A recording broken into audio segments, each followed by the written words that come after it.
So, Trev, let's dive into the next part of the show today, and we had some fun talking about that Texas and Notre Dame rivalry, and they've only got 9 games in those 2 years, so we'll see more games added. We'll find out. Is Notre Dame and Stanford going to continue their series? Will Notre Dame and USC continue their series? A lot they'll have to find out. But what we do know right now, is that Notre Dame has a huge opportunity in front of it now.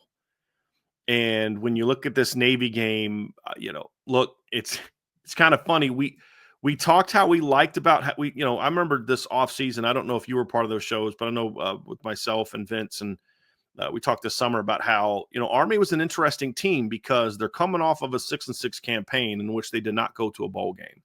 And the reason they didn't go to a bowl game is because I believe this is why, but 2 of their wins were over FCS opponents. They beat Holy Cross and they beat Delaware State. And I believe you need a certain number of wins over FBS teams to qualify for a bowl game. Army didn't get that. They're in a little bit of a transition. They're going from being an independent to being in the AAC. This is their first year in the AAC. But when you looked at how Texas finished the year last year, Trev, they beat Air Force by 20, beat Holy Cross, beat Coastal Carolina, and then ended the season with a win over Navy. And you say, this might be a decent team. You got a lot coming back. They were kind of going back to more of a traditional option offense where they tried some other stuff last year. And then lo and behold, Army is the team that you look at and you say, who would have guessed that coming into the season, a November 23rd game against Army would be a huge opportunity for Notre Dame to boost its playoff resume? Like, I did not have that on my bingo card. That's for sure, Trevor. But here's the interesting conversation that we're seeing. And I want to make sure that we all understand, like, hey, there's a lot that Notre Dame still has to do and prove before we start talking about the playoffs. And I know that there's this assumption that, and the reason I get nervous about it is because what I'm starting to hear from national people and Notre Dame fans, and I'm even falling into this trap a little bit myself, is, hey, y'all, this was a lot of what people were saying after Notre Dame beat A&M. Well, you look at their schedule, and there's nobody on their schedule that should beat Notre Dame. They got a shot to go to. I mean, I literally heard people on TV say this. They're going to run the table. They're a playoff team. Sign them up for being a playoff team. And then a week later, something bad happened, and you lost to a team you shouldn't have lost to. So Notre Dame still has a lot to play for. And I think the fact that Marcus Freeman still brings that up each and every week hopefully helps Notre Dame in this matchup. But we'll get into the specifics of the Army game here in a second, Trevor. But the reality is this Notre Dame football team still has a lot to prove these next 2 weeks, and it begins with Army. And it's going to be that tough East Coast 1 week all the way out to the West Coast the next week. That travel, there's all those things built in, which Notre Dame is used to. They've done this a lot of different times. And, there's still a lot on the table because Notre Dame, Trevor, cannot afford to drop another game. I don't – look, I've said it before. I don't think the schedule is as soft as some people make it out to be.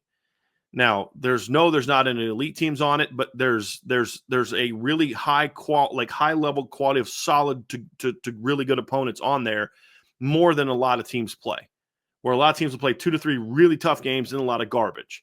Notre Dame doesn't have really the 2 or 3 tough games, but there's a lot of quality opponents on there. And that makes it challenging. But it's not the kind of schedule, in my opinion, Trevor, because of how Florida State's down, because USC's down, because Louisville had that big upset. I don't believe it's a schedule, barring massive upsets the next 2 weeks, where Notre Dame at 10-2 will get in or even deserves to get in, to be honest with you. So forget what the committee might do. I don't think a 10-2 Notre Dame team against that schedule deserves to be in the playoffs. So there is still a lot at stake for Notre Dame these next 2 weeks. They can't coast and say, hey, look, we're in, we're fine, we're good, there's nothing to worry about. Let's book our travel plans for this weekend and that weekend and all that. There's still a lot to play for these next 2 games, and it begins this weekend with Army. So there's still a lot for this football team to prove, Trev. Kind of gives you a little PTSD and flashback to the handling success conversation. I've been hearing it too. I've been seeing what people are putting out there on Twitter and what people are saying on ESPN, various sports outlets of, now it's coming to the crunch time of the regular season of college football, like we've talked about. And people are just kind of writing off, who they think is just going to be the shoe-in for the playoff, no matter what, depending on what happens with the rest of the regular season. And Notre Dame is in discussion for being one of those teams. People will go and look, it's like, yes, Army's ranked, but, they should win. Kind of the similar conversation with what it was with Navy. And USC right now is having a down year. So despite what we believe, like from an analytical standpoint, Notre Dame should win both of these games. They also should have beaten Northern Illinois, right? So now that conversation of how are you going to handle success once again, because now Notre Dame is riding an 8-game win streak where really none of the games have been close. Can we all agree on that? Yes, Louisville was 31-24, but Notre Dame led for 53 and a half minutes of that game and never trailed outside of the first quarter, I believe, because they tied it up at one point. So I just, again, Notre Dame is going to have to exhibit what Marcus Freeman has been talking about of being able to handle success and putting the noise behind them and just taking care of business within your program and being fundamentally sound and blocking out the noise and playing your standard of football. And I think that's going to be some of the things that are on display for Notre Dame over the next 2 weeks, because that's what it needs to be. You know, that is what is at stake at Notre Dame, big picture, because we've seen it this year. I'm not alluding to 22 Stanford or 23 Clemson or 23. I'm talking about September 7th of this year. We have seen what happens when this Notre Dame football program kind of lets the outside noise start to creep in a little bit too much. And so over the next couple of weeks, we're going to really see what lessons that they have learned from those weeks, because Marcus Freeman's very adamant. Almost every press conference, every post-game press conference, he alludes back to, you know, I remind the team all the time about September 7th. And I talk about, we know what it looks like when we don't prepare and we just kind of assume that we have everything locked up. So what I'm going to be looking for over the next, call it 18 days from Notre Dame, is that mindset of we are locked in. It's a faceless opponent. We still have things that we have to improve on. And if we play our standard of football, we'll take care of business and the chips will kind of fall where they should. But I agree. There is still a lot at stake here for Notre Dame, despite what the national media might say. And that, like I said, a little PTSD from the start of the season. But here's to hoping that the coaching staff and the boys in blue have learned their lesson. You know what I mean? I definitely do, Trevor. There's no doubt about that. Couple things about this too is I know there's going to be some Notre Dame fans that don't want to hear this, and I don't really care, because it doesn't matter what you think. It doesn't matter what I think. It matters what the committee thinks. And the reality is the committee put Army in their first playoff ranking. They have them in their second playoff ranking. And the reality is the committee clearly thinks this is a good football team. Otherwise, they wouldn't have them in their top 25. So the other part about this too, Trevor, is this is a statement opportunity for Notre Dame. And the other unique thing is a lot of people keep talking about how challenging the SEC schedules have been and compared to Notre Dame or Iowa or Penn State. And they're correct. I mean, I think the top SEC teams, I would argue, have all played tougher schedules.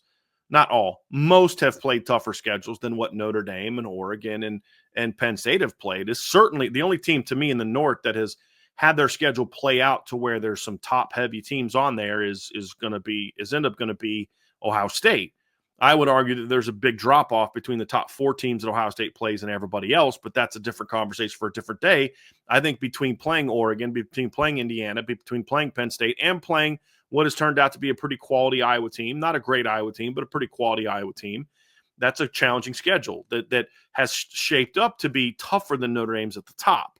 Again, I would argue the middle is tougher for Notre Dame, but your schedule is ultimately going to be defined by how good it is at the top.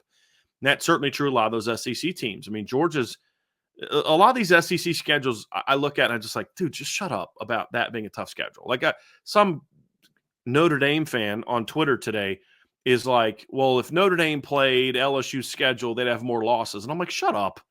Like, they lost to Florida, who lost to an ACC team 41-17. Everybody talks about how ACC sucks, right? They lost to USC, who sucks. They lost by 15 to a team that Notre Dame beat by 10 on that very field, right? Like, just stop with that. Some of those schedules are not challenging. Texas does not have a super challenging schedule. LSU did not have a super challenging schedule. Ole Miss does not have a super challenging schedule. Georgia does. That is legit. Not only do they play at Alabama, at Ole Miss, they play home against Tennessee, and then they play at Texas, They also played Clemson on a neutral field at the beginning of the season. Now, neutral field being played in Atlanta, but if anyone knows where Clemson, South Carolina is in relation to Athens, that's not too far for Clemson fans to travel to. Like I flew when first time I went to Clemson, actually flew into Atlanta, drove through Athens on my way to South Carolina. It wasn't that far of a trip, but that's a really challenging schedule. Alabama, in my opinion, played a very challenging schedule. When you look at the teams that they've had to play this season, in conference and out of conference, obviously played at Wisconsin in the non-conference, played against a pretty quality Western Kentucky team out of conference that's currently sitting there at 7-3. They played a South Florida team that's 5-5, quality AAC team, middle of the road AAC team. It's not like playing Prairie View A&M. You know what I mean? I'm not saying like, oh my God, Bama signed them up for the title because they played South Florida. I'm saying is they didn't play any teams that are just like they can roll the ball out and they're going to win by 50. They had to play well to dominate, and they did. They played Wisconsin.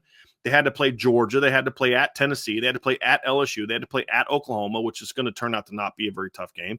The home game against South Carolina turns out to be a lot tougher than it was, and the game at Vanderbilt turned out to be a lot tougher than people thought it was going to be because the Commodores are a quality football team. So you can point to the Mercer game all you want. That's fine. That's no different, in my opinion, than Notre Dame playing Tennessee State last year. But the reality is when you play that schedule, I'm good if you want to play Mercer late in the season. When you play Wisconsin on the road out of schedule, you got to play Georgia, you got to play Tennessee, you got to play the teams that they had to play. That's a challenging schedule. Some of the SEC schedules are a little overrated, but I will say this, Trevor. Here's the interesting thing about it, though. For the most part, outside of Texas, who is in a unique situation compared to Notre Dame, all those tough games in the SEC have already been played. Like, there really aren't a lot of show-me opportunities left for the SEC. Texas has one. They play Kentucky this weekend, for example. Kentucky stinks. They're 4-6. They lost 4 of their last 5. Their only win was over Murray State.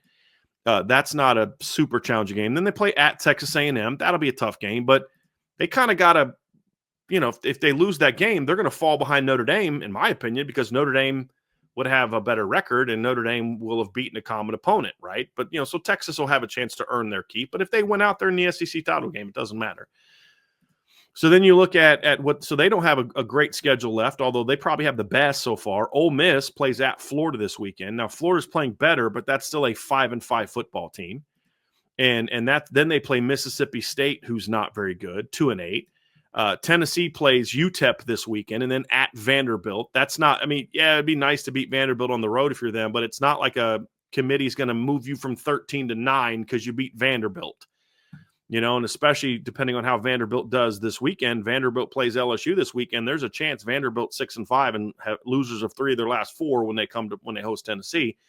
Georgia plays UMass and Georgia Tech this weekend, and then Alabama plays at Oklahoma and home against Auburn. And I know some people talk about Auburn. It's not about whether it's going to be so some of you understand this. None of those games are needle moving games. Now, some are going to, the rivalry game and Auburn's this. And guys, this isn't about whether it's going to be a tough game or not. It's about whether it's a resume builder. And Alabama beating Auburn, that may end up being a tough game, just like USC may end up being a tough game for Notre Dame because it's a rivalry game. But it doesn't move the needle because Auburn stinks. They stink. So if Alabama beats them, it doesn't do anything for Alabama's resume. And when you compare that to Notre Dame, the at USC game shouldn't be necessarily a huge needle mover, but for whatever reason, Trevor, the computers love USC and the voters love Army. So if you look at Notre Dame's final 2 games, they actually have more statement opportunities than those Big Ten those SEC teams that are trying to compete with them to get ahead. You know what I mean? So when I look at that, Trevor, that matters too. And so not only do you have a chance for yourself, win and you're in type of thing, and Notre Dame is. I think they're in. If they win out, they're in. The only thing that matters is seeding. But you have a chance if you can make a statement against Army, and winning obviously matters, but make a statement where you convincingly beat them, whatever that margin looks like, you almost make it impossible for the committee to justify putting the SEC teams behind them, above them, which matters when it comes to your seeding, getting a home playoff game, and what caliber team you not only get in round 1, but who you're playing in round 2. And if you're number 7, you're either playing the Big Ten champ or the SEC champ. If you just jump up one spot to number 6, now all of a sudden you're either playing the ACC champ, the Big 12 champ, or the Group of 5 Mountain West champ. So it may not seem like much, but going from 7, and this is what I think has made this so interesting, going from 7 to 6 has mattered quite a bit now than maybe we might have thought beforehand. Oh, you're still at home. It matters a lot more now. And that's what's at stake for Notre Dame when they go out there and play Army. Not just you've got to win to continue rolling, but if you can make a statement, now if you win out, you give yourself an opportunity to maybe climb up more than some of these other teams. And you look at Penn State, for example, who is a team Notre Dame is chasing. Well, yeah, they're ahead of Notre Dame now, but they play at Minnesota this weekend, who's 6-4 and coming off a loss to Rutgers, and they have to play at Wisconsin. So if they lose to Penn State and Wisconsin to end the season, all of a sudden they're 6-6. That doesn't look like an impressive win. And then Penn State gets Maryland at home. Maryland is 4-6 and has lost 5 of their last 6 games. And just recently lost to Rutgers, and they get Iowa at home this weekend. So, there's a chance they're 4-7 going into play. They don't have a chance to really bolster their resume either. Notre Dame is one of the few teams outside of like Indiana, Ohio State, and then the teams that play in the conference championships to have sort of a statement win this last 2 games, because a lot of the tough stuff has already happened, which means Notre Dame gets that prime opportunity where there's not a lot of, the Notre Dame Army games getting drowned out by LSU, Bama, or Georgia, Bama, Georgia, Tennessee, Georgia, Texas, Ohio State, Oregon. It's not getting drowned. Ohio State, Penn. It's not getting drowned out by those games. First of all, because for whatever reason, the Fox News puts all those Ohio State games on at noon, so they don't get to play night games really that much. But there's just not that other big game that's going to draw eyes away from Notre Dame. And it's one of the few ranked versus ranked matchups of the weekend, Trevor, that if Notre Dame can win, because again, Indiana and Ohio State plays at noon. That game will be over for hours by the time they play. And as I look through the schedule, there are no other ranked versus ranked games. 2 weeks before the end of the season, there's 2 ranked versus ranked games. And that one of them is Notre Dame and Army. So it's a great opportunity to make a statement.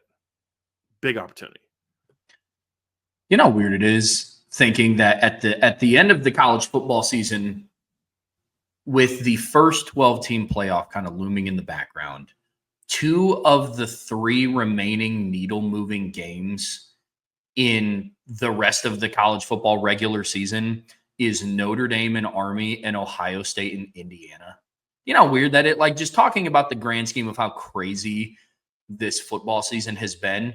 If you would have told me at the start of the season that, IU and Ohio State was going to be a top 5 matchup and Army versus Notre Dame was going to be a needle-moving top 25 matchup, I would have said you were crazy. And here we are. We're living in this crazy reality of how wild the college football season has been this year. But I agree with you. I mean, those outside of the Texas A&M game, those are the final 2 like ranked needle-moving games. And I'm happy that you touched on the rivalry portion, because there's a lot of people that I've also seen, Michigan and Ohio State will still have implications because it is the game. And it's like, well, yeah, but Michigan is at best going to be 6-5 going into that game in Columbus.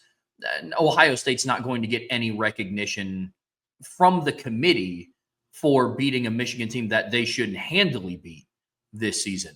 Right? Not to take away from the fact that, they've lost the last 3 years. Yeah, understandable, but that has nothing to do with this season. And it's the same thing with Notre Dame USC. So I'm glad that you touched on that, because the same thing with Alabama Auburn. Like, yes, the Iron Bowl and the game versus that team up north is always going to have implications from like just a foundational rivalry standpoint, but it's not as far as this playoff committee is concerned. So going to be interested to see what happens the rest of the season. And for Ohio State too, they're one of those teams where they don't need to do anything but win. If they just win the rest of their games, there's nowhere for them to go from where they are right now. If they win the rest of their games, they're the number 1 seed. I mean, it's like it doesn't. They're one of the few teams, Oregon and Ohio State, more than anybody, are 2 teams that are 100% in control of their own destinies. You win out, you're the number one seed. If either one of those two teams went out, they're the number one seed. Like that, and should be, especially Ohio State, in my opinion. But so I look at it, Trev. I mean, that's how you nailed it. There's a lot. They're going to be great games. I think there's going to be a lot of good football. Georgia Tech should be a good football game. But I don't, that's why I say tomorrow night's rankings are going to matter so much, because depending on where Notre Dame is and if any SEC teams go ahead of them. But this is an opportunity. You look at, like you mentioned, the Big Ten. You talk about Penn State. What Notre Dame playing USC may not matter a whole lot, big picture, but it kind of does, because if, let's just say, last week Penn State was 4, Notre Dame was 8. Number 6 loss, number 7 loss.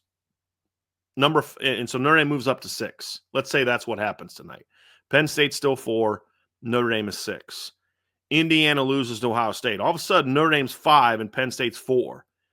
If Notre Dame goes out there that last game and beats USC by 24 in the same field where Penn State beat them by 3, maybe that's enough to flip them.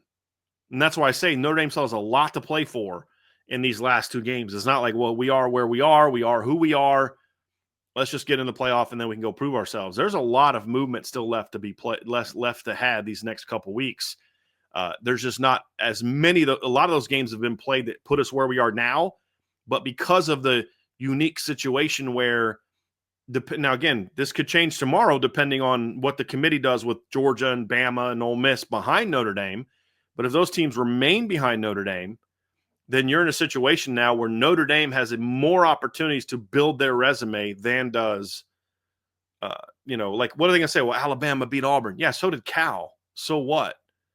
At Auburn, you know what I mean? Like, that's a middle of the road, maybe might not go to a bowl game ACC team. You know what I mean? So maybe a tough game, but it's not going to be a needle mover, where Notre Dame has sort of like Notre Dame beating USC by 24 doesn't matter in relationship to their resume compared to Georgia or Alabama. It does with Penn State. And that's what's going to make these last 2 games very interesting, Trev. And that's what Notre Dame's playing for. You're playing for a chance to compete for a championship.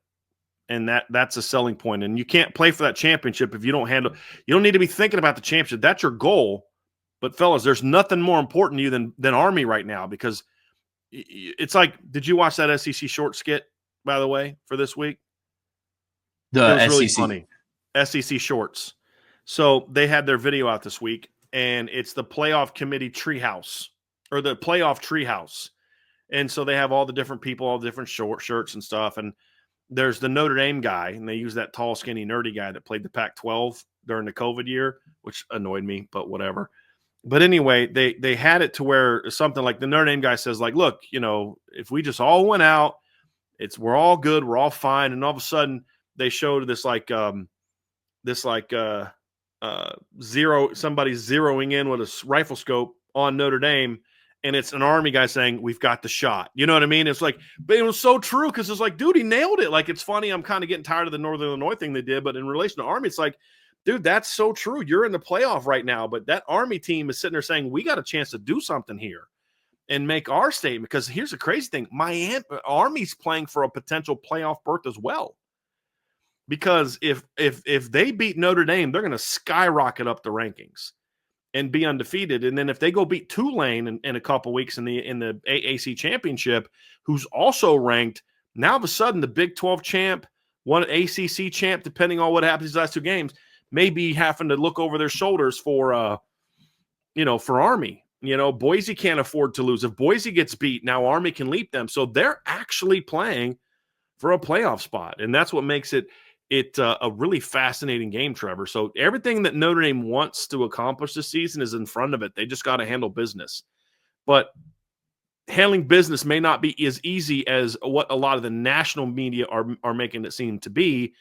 And that's why I was glad that the committee actually has Army in. I didn't think they were going to put Army in, to be completely honest with you, but they did.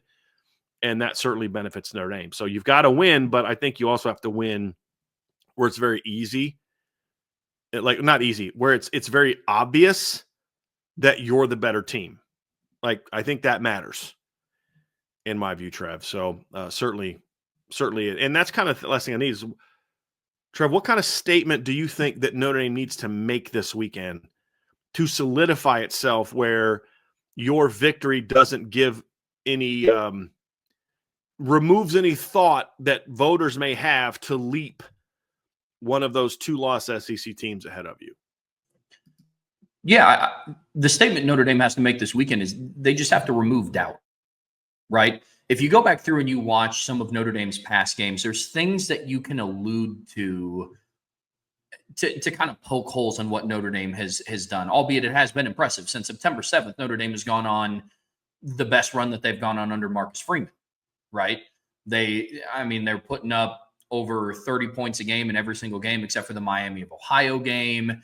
The margins of victory just aren't even in the Miami of Ohio game where they didn't score over 30, they still won by 25, right? So they're doing things, I don't want to call it a historic pace, but like at a very impressive rate. But there's things that you can allude to back to every single game where you're like, yeah, but. And that to me is kind of the statement that they can make against Army. Yes, you beat Virginia at home by 21 points. In my opinion, you also left 20 points out on the field. You know, you go, well, I mean, they beat Florida State by 49. Yeah, Florida State is terrible. They should have beat them by 49, right? Then you go back through and you start thinking, okay, well, Navy was good. You force those turnovers, but then there's still people that can poke holes. Yeah, well, Blake Horvath had half a thumb on his throwing hand, you know, and they still gave up large chunk plays to Blake Horvath. And, you know, you go back through and you say, well, you know, they beat Georgia Tech, who just beat Miami. It's like, yeah, well, they didn't have Haynes King. So what's at stake for Notre Dame is, one, it's their final ranked opponent that they can play this season. And two, they have yet to play. Navy was close. I would say it is the closest that they have played to a complete game this season. But a really sound, convincing win from, you know, the first whistle to the last whistle will put Notre Dame in a position where the committee looks at them and they can actually say, like, what team is going to beat them right now? There's some that could on paper, but on the flip side, you can also say, but what team does Notre Dame lose to? That's how close college football is this year. But there's been games in the past where it's like, yeah, they look great, but yes, they won by 35, but, you know. So for me, as simply as it put, you know, what's at stake for Notre Dame, the statement that they have to make is removing the doubt, removing the but this happened. So That's going to be huge. Right. Yeah, it's going to be fun, Trev. I mean, I kind of like that. I'll be honest with you. I kind of like that this game matters because I get so increasingly frustrated by the whole we shouldn't play service academies anymore if we're Notre Dame thing. And I just love the fact that, you know, beating Army in Yankee Stadium gives Notre Dame an opportunity to solidify their standing in the postseason, which I think is kind of pretty cool. And then we're going to find out, you know, obviously Army has another big game coming up after Notre Dame. Trev, they've got after they play UTSA, I believe they've actually clinched.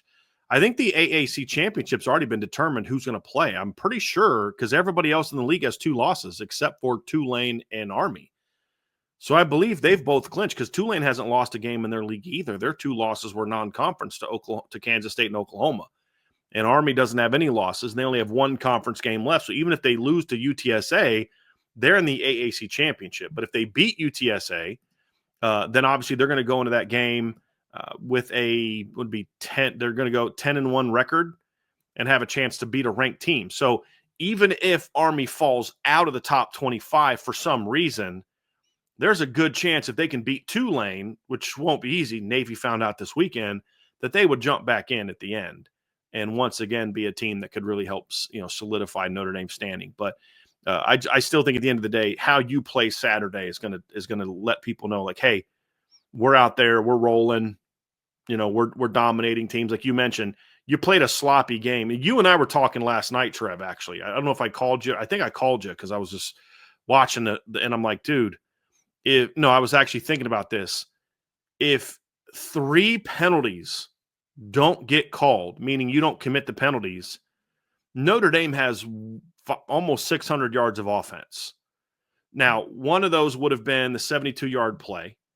So even that or 78-yard play. So they had 448. Even if you just add that 78-yard play, that alone gets them to 526. And there was 2 other runs that got called back because of penalties that killed drives. So where I get to maybe 600 yards is if those drives extend, you maybe add another 40, 50, 60, 70 yards onto your final tally. And now all of a sudden, you look at it and you're like, wow, they beat Virginia 49 or 56-7, 56-14. And Notre Dame went out there and had almost 600 yards of offense. Because I know some people, so I think you said, Trev, that you thought this was going to be their best offensive performance of the season. And honestly, if it wasn't for the penalties, that's absolutely what it would have been.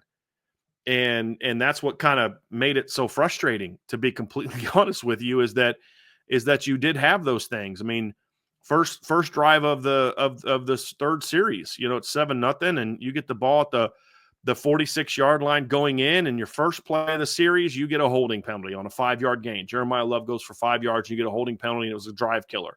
Put you at 1st and 20 instead of 1st and 10. You're going in on the next series, and it's about to be a 3rd and 7 in a manageable situation. You get a holding penalty. Next thing you know, it's 2nd and 17, and Notre Dame's not able to get all that back. And you had the personal foul on the long penalty. You had there were so many things, Trevor. First play of the final drive of the third quarter, you have a 11-yard gain by Jadarian Price that gets called back by a running back holding penalty. Now they ended up get going a long drive and didn't score, but who knows if that sparks them to not only score but have more time left to maybe punch another. There's just so many things like that where it wasn't Virginia making plays. It wasn't that you were missing reads or missing throws. It was silly penalties. And if you don't commit those things, and all of a sudden this is your best performance of the season. Now, here's the reality. You did those things. You did make those mistakes. But the point is, what we saw from Notre Dame was, outside of those dumb mistakes, a very explosive pass offense that called back some of those things, a very efficient run game. So if you're a member of the Irish Breakdown Premium Board on Champions Lounge, about 3:00 in the morning, I finished up my breakdown of the run game. And I was actually surprised, Trevor, at how efficient the run game was. This is one of the best. It ended up being one of the very best true rushing performances of the season when you look at from the standpoint of the actual run game. Because what I do when I break down the run game is I take out pass game scrambles, because those aren't runs. But if you look at the numbers from the game, they actually had 31 carries for 205 yards, and they were over 60%, over 64% efficiency in the game. And it was a really impressive performance. I mean, the inside zone performance, they ran the inside zone, just base inside zone or inside zone lock. They ran that 11 times in the game and had 9 of those 11 runs were efficient runs. And they had 11 carries for 121 yards. And you just look at it and you're like, boy, that was a super efficient performance. Jeremiah Love's efficiency in this game on his runs was 81.3%. Like 60 is a good performance, and Jadarian Price was at 60, and Jeremiah was over 80, which meant he was getting the necessary yards and the results to be considered an efficient run. Incredibly efficient run. You still had your big plays. You had 2 of the best throws that Riley Leonard's made all season. He made in this game, the 78-yard bomb, and then he ran through the exact same route later in the game where it wasn't as open. He had to fit it over a linebacker in front of a safety to Jaden Harrison for a 25-yard gain.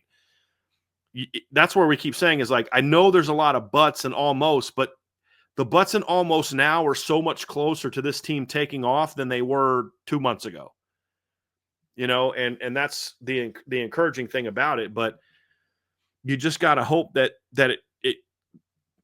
this is the game where it finally clicks for Notre Dame, and that this offense can really finish on a very high note in these final 2 games, because I think that's probably the one thing that still has some people second guessing this team is the offense really that good, or are they just beating up on bad teams because they have a truly elite defense, which they do. I mean, they have a truly elite defense. Yeah. I think people are hesitant to deem Notre Dame as a good offense based on what happened last year, right? Notre Dame beat up on a lot of bad teams, and then they played teams with a halfway competent defense, and then the offense started putting up like 17 points a game, right? That's what happened in 2023. This year, however, the evolution of this offense went from, man, that's going to be a really good play if the left tackle holds up and if Leonard sees him and if they run the right route. And now if it's this guy doesn't get beat, if that guy doesn't get beat, if that guy doesn't make a bad read. Exactly. Right. Like, which you could dissect any bad offense and say that. You know what I mean? Like, if you go back and say, well, if the quarterback reads him and if the running back picks up that pass pro and if the left guard doesn't get beat and if the wide receiver runs a better route, it's an awesome play. Well, yeah. You know what I mean? But now that evolution for Notre Dame has gone from that early on in the season to literally, if Pat Guggen doesn't grab a hold of that guy's face mask, it's a 78-yard touchdown pass. That's it. Right? Which is a correctable mistake. It is. You know, much more so than your left tackle can't block anybody, or your right guard can't block anybody, or your tight end can't block anybody, or doesn't know how to get open, or it's different than that. And that's where they were in September. It was receivers can't get open. The O-line can't protect the quarterback. I mean, we're talking about the Louisville game where they basically stopped throwing the football because they couldn't protect on quick game. Yep. Now, they weren't great in pass pro on Saturday, but they were good enough to let a lot of big play opportunities happen, and that's still a concern I have moving forward. But the needle has moved big time for what the almost is. You know, it's like it used to be, well, if so-and-so didn't get hurt, so-and-so did, then this team would have been really good. Now it's if you just don't do that one thing you haven't done all year, you know, this thing is going to be fun. Yeah, man. It's taking advantages of the opportunities that you have. Notre Dame had 5 drives on offense in the first half that resulted in 0 points. Just can't happen. Just can't happen, especially when you see what is ahead of you on the schedule against a team like Army. You know, North Texas had 6 offensive possessions in 4 quarters. That is crazy. So you got to take advantage of everything that you're able to do. And I think that is what's going to turn the heads for people for Notre Dame on offense. Defense is sound. The defense is what it is. And that's why everybody acknowledges it, because on most of their possessions, they hold them scoreless. Most of the time they have trouble. Opposing offenses have trouble getting past the 50-yard line. You know? So now the next step, which they are very close to, is Notre Dame scoring on the majority of all of their possessions. Not, first quarter they rattled off 1 touchdown on a short field, and then they ripped off 21 points in the second quarter, and then they scored 1 touchdown the entire second half. You know, so it's just changing that a little bit. Now, I know it's unrealistic to say they should score 21 points every single quarter. It's like, well, yeah, but sure. Totally reasonable to expect them to score 80 points a game. Totally. Reasonable. Yeah. 84 is totally on the table. Are you kidding me? But no, I mean, it's as long as Notre Dame is able to take advantage of the opportunities that they do have when the majority of the time when they do have the football, I think it's going to start looking a lot better for them easily. So, Trevor, let's wrap up that part of it. We're going to start talking more about Army here in a second. But before we do, folks, hit that like button, hit the subscribe button, hit the notification bell, share this podcast, give us a 5-star review. We'd greatly appreciate that. Tell your friends all about what we got going on here at Irish Breakdown. And of course, as always, make sure you sign up for the message board at boards.irishbreakdown.com.